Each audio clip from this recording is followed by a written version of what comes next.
Carthage was black. Actually, I need to stop everyone here. I've seen this claim being made by so many African Americans. So many of us have been conditioned by the media. He's black. Let's go to genealogy. Let's go to genealogy. So much so that it takes a mountain of undeniable evidence to reestablish the truth. Let's keep going. Let's keep going. Here we go. This is my 54th great-grandmother, Saint Monica. This is her son, Saint Augustine. And yet, when we actually look at the evidence, Born 354 AD. Saint Monica was born 332 AD. They're going to be punic origin. There you go. the evidence points to an undeniable conclusion, a conclusion supported by very interesting studies, including genetics. In 1929, French archaeologists uncovered a series of tablets in the ancient city of Ugarit, a key Phoenician site. These tablets contained a script unlike any other. The archaeologists turned to an epigrapher who studied the markings carefully and asked him, "What do these symbols remind you of?" The epigrapher answered without missing a beat, and when he spoke, his answer would change the history of writing forever. Egyptian hieroglyphics. It is only through a diligent study of the past that one can perceive the mosaic of the self. If you ask Google if the first early Phoenicians were black, or if the civilization was started by black Africans, this is what you get: an emphatic no, with supposed genetic evidence to support it. Well, this comes in direct contradiction to multiple data points that show that the early Phoenicians, just like the early Greek, had a very heavy black contingent of their population, and that black people from Africa essentially seeded all elements of the Phoenician civilization. You will also notice that the studies and the artwork used to justify a non-black Phoenician civilization all happen to be late in the existence of this civilization, and there is a reason for it. Because the late arrival of the Levantine transformed Phoenicia into a true multicultural society. But in the early phases, just like what we saw in Sumer, all the important influences were brought in by black people from the south. So much so that all their chief deities were pure black African, the same way that much of the world prays to a white Jesus today. And we will demonstrate that the Phoenician civilization was a colony that owed everything to the Africans in Kemet. And I mean everything. This is the Without History channel. Every episode, we bring salient facts about African ancient civilizations and history, and detail how these civilizations contributed to our modern world. We dive deep into what research has to say about the often overlooked or misattributed contributions of these key eras in our collective history. This channel would not exist without the invaluable support of our benefactors. Every contribution, no matter how small, helps us eradicate ignorance of our history. Make sure you add this video to your history playlist. That way you can come back to it later and reference it when people come up with fake arguments or need to be educated.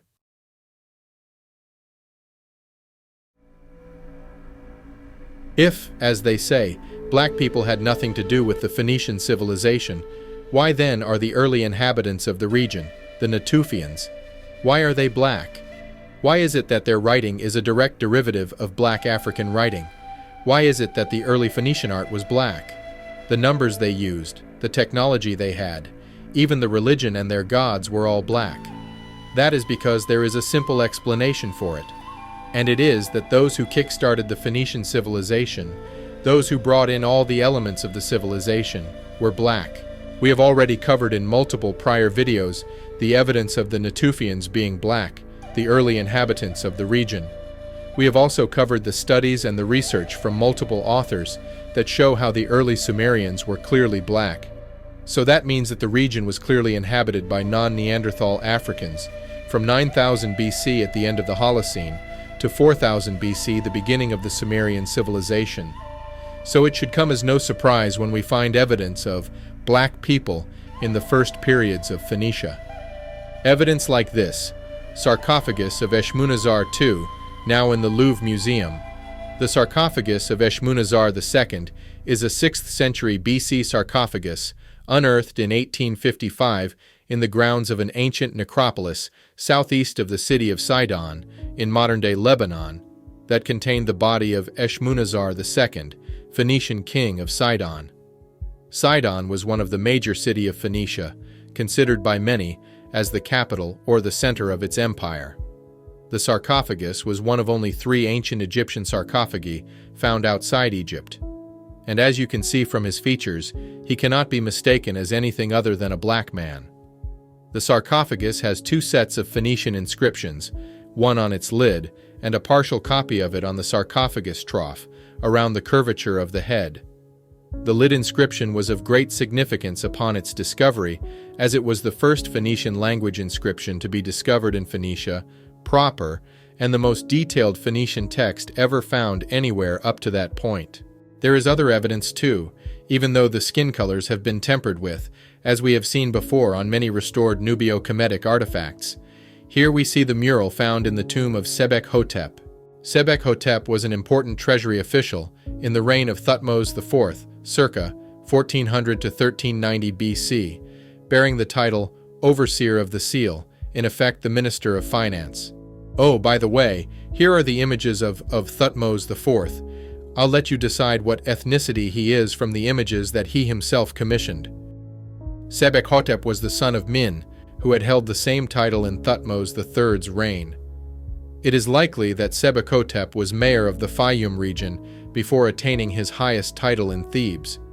As his father came from the Delta, it is possible that, like many other Theban officials, he came south at the king's request. The wall from which this fragment came almost certainly showed Sebek-hotep receiving the produce of the Levant and Africa, which he then presented to the king. A scene like this would have been placed in his tomb to illustrate his importance as an official and to represent his relationship with the king, so that it would be reflected in his life after death. Pay close attention to the phenotypes of the Egyptians here. Authentically black. But beyond this, also pay close attention to the Levantines, the Phoenicians themselves. They are all universally black.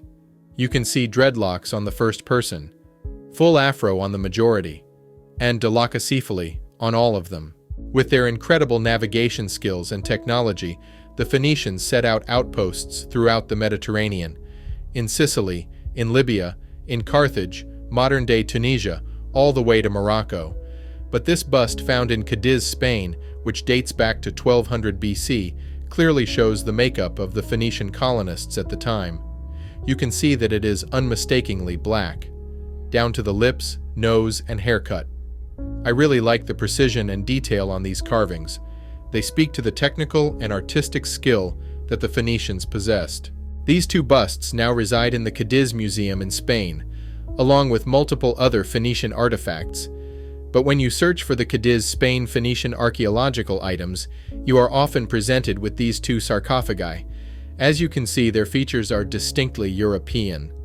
And this is where it is important to know the dates of the artwork you are being presented as evidence. The first sarcophagus was discovered in 1887, and its female counterpart, the Lady of Cadiz, was discovered in 1980. But both date from the 5th century BC and the 1st century BC respectively. That's almost 1,000 years after the Black Phoenicians had established the colony and had progressively merged with the local European population. And this is something we see frequently in ancient history, with the black pioneers, in large groups, bringing civilization to a region of the world and over time being absorbed by migrations and local populations or invasions. Also, did you catch that? Did you see that the sarcophagi are almost identical in style to that of ancient Egypt? In comparison, here is a set of New Kingdom sarcophagi, so even a millennia after setting up the colony, well after their genes had been diluted into the local population, the black African influence was still present. In 1845, British archaeologist Austen Henry Layard began excavations at Nimrud. On the second day, he uncovered the first ivories in the Northwest Palace. These in time would come to be known as the Nimrud ivories. The Nimrud ivories are believed to have been crafted by Phoenician artisans, as evidenced by Phoenician inscriptions on some pieces. They are said to date to the 8th to 6th century, So we are very late in the stream of the Phoenician civilization, pretty much at the end.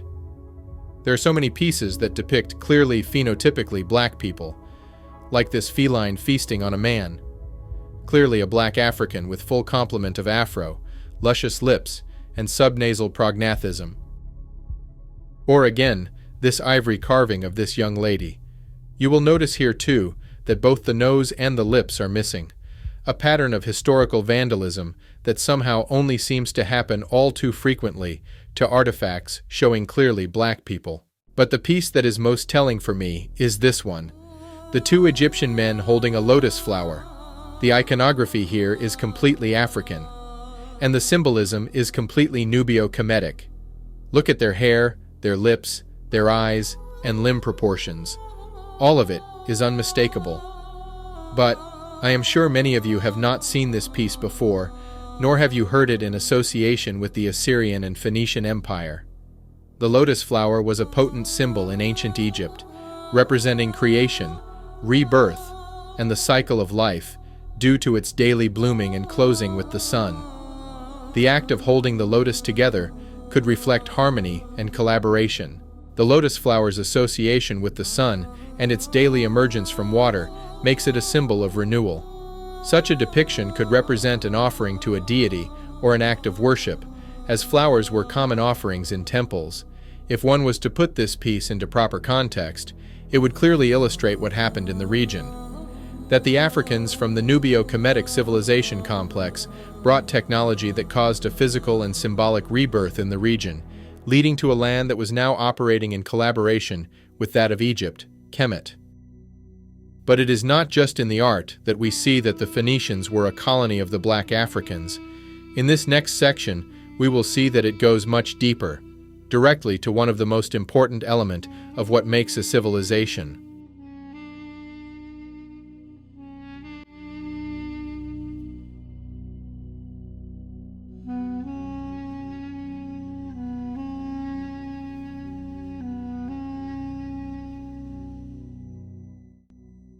I will take 10 seconds here to mention that Without History does not accept any sponsorship, precisely because we want to keep our research independent. All this research is funded by you, and even if you cannot contribute $1 a month on Patreon, please leave a comment, speaking to what you have learned. Also share the video on your social media. The Phoenicians' gods were not born in isolation. Many of their oldest deities, like El and Baal, have roots deeply intertwined with ancient Egyptian Kemetic religion. Researchers, including scholars in journals like African Archaeological Review, have traced these links, showing a shared cultural and spiritual heritage. When you look at the two highest deities in Phoenician El and Baal, you clearly see the black African origin of their religion. So much so that their early representations are in fact that of a black man sitting on a throne holding a scepter. And if that pose looks familiar, it is because it is a common pharaonic pose, the pose of the king in ancient Egypt. And if you look further, you can clearly see that they are both black. The Phoenician god El and his counterpart Baal can be compared to certain Egyptian deities. This would make sense as it would be required to simplify the often complex Egyptian religion and pantheon in order for it to be more accepted in new lands and by new people. So gods were merged, and the god-king was fused with the concept of the chief deity, resulting in a reduced iconography with pharaonic poses. Baal, on the other hand, corresponds most closely with the Egyptian god Seth, Set. Both Baal and Seth are storm gods associated with chaos, power, and cosmic battles.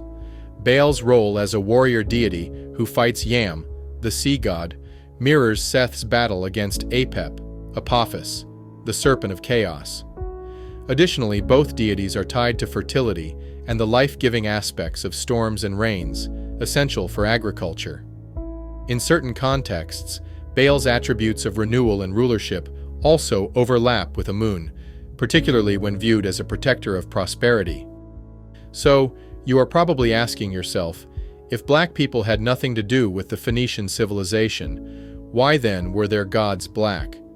Why were they praying every night asking for favors to a black African god? Those with little morals would come up with all sorts of distorted explanations to avoid the obvious.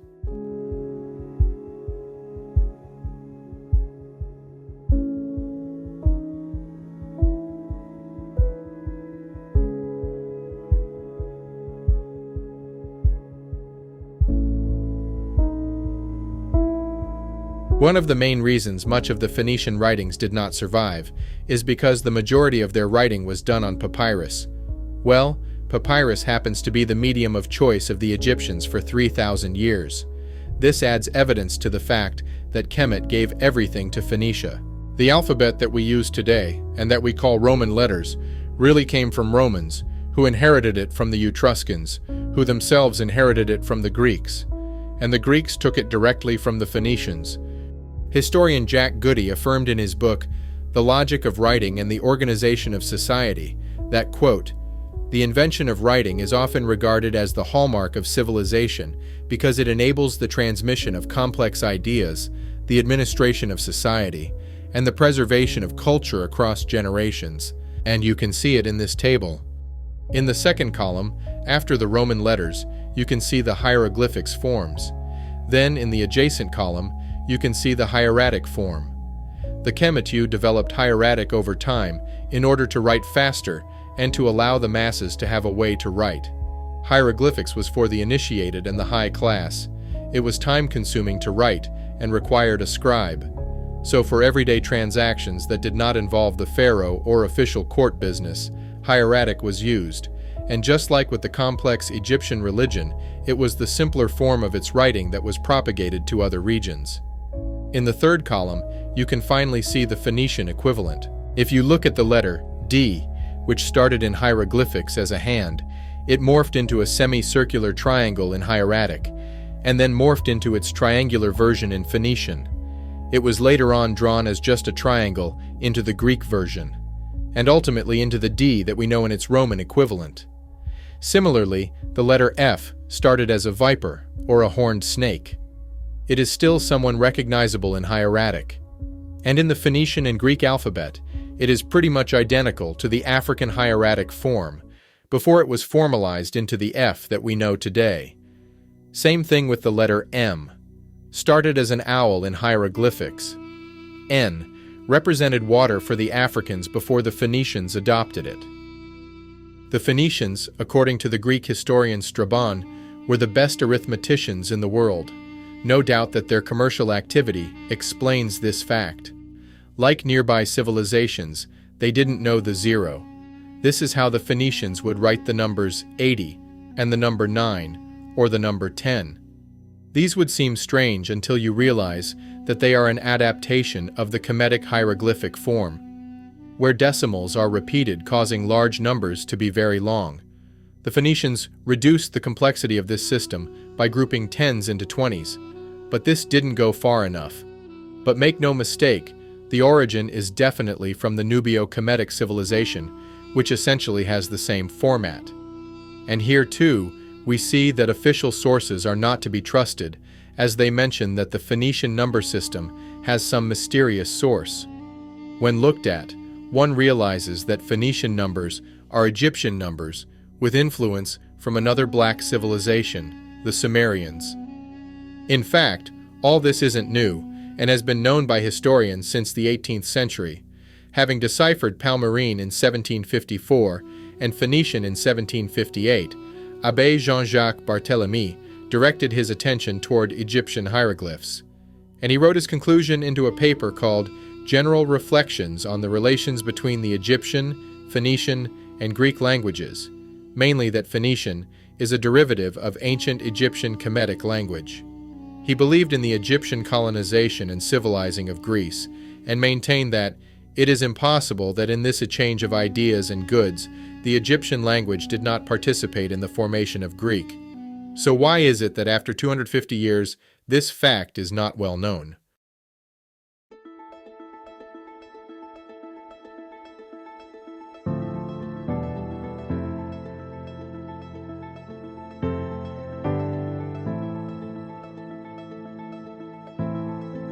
The truth is that by trying to hide the identity of the Phoenicians, historians have again forced us into an illogical whirlwind that is twisting against the current of the tale painted by all the evidence that is emerging from that time. The reappropriation of Black African history has taken such an Orwellian scale that today people are calling those of us who dare to speak the truth crazy. And yet crazy is actually the mountain of lies, money, and disinformation pushed to tar our eyes of this simple fact that the black man was there all along. Not absent, not as servants, not as an exception, but as rulers and progenitors of the great civilizations that started it all.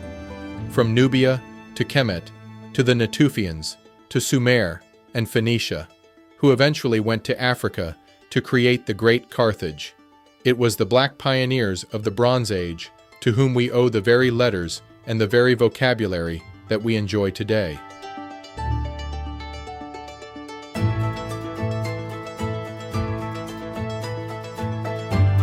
When Greek historian Herodotus recounts to us that the pharaoh Necho II had commissioned the Phoenicians to make the first documented trip around Africa, he recounted the following, and I quote, "It is said that the Phoenicians, on being sent out by the king of Egypt, Necho, sailed out into the southern sea by way of the Arabian Gulf, and so made their way into the ocean. They sailed on, and in the second year rounded the Pillars of Heracles, and came back to Egypt." End quote. This voyage takes on a new meaning when we realize that Phoenicia was not only a land of brothers in ethnicity, but also a close cultural ally, a colony that still prayed to the same gods, had a similar sounding language to the Nubio-Kemetic tongue, and had similar burial practices. Practices that are found all over the ancient Levant and all over Africa today. And these practices do not just live in our memories, but the very blood of these ancestors run through our veins today, reminding us that we are not defined by what others say our potential is, but we are defined by the legacy of our progenitors. A splendid mosaic of achievements that marvel even the greatest minds till this day. And it is from the distant past that they call to us with the sacred names that they have carved into wood, into clay, into stone, for our true identity that so many have sought to erase. And altogether, these symbols from the past are chanting. It is only through a diligent study of the past that one can perceive the mosaic of the self.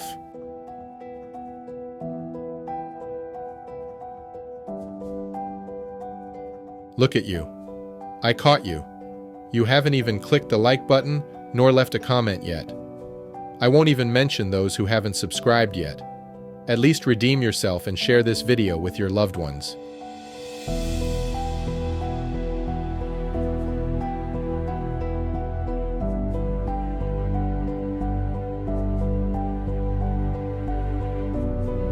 To my Patreon supporters, YouTube members, and anyone who has clicked the like button, you guys are the Knights of Enlightenment.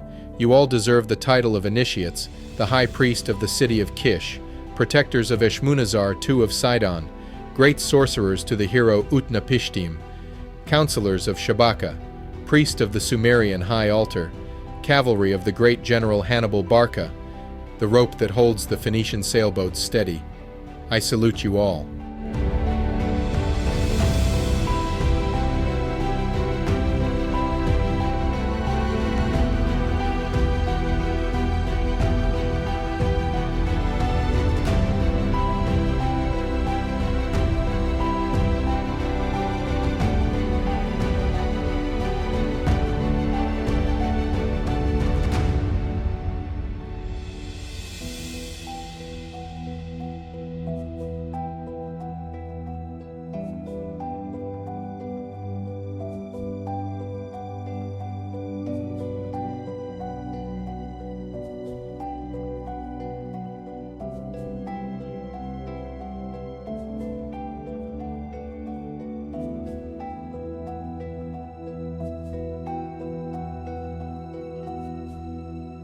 Join us and see how those who are said to be without history birthed civilization itself.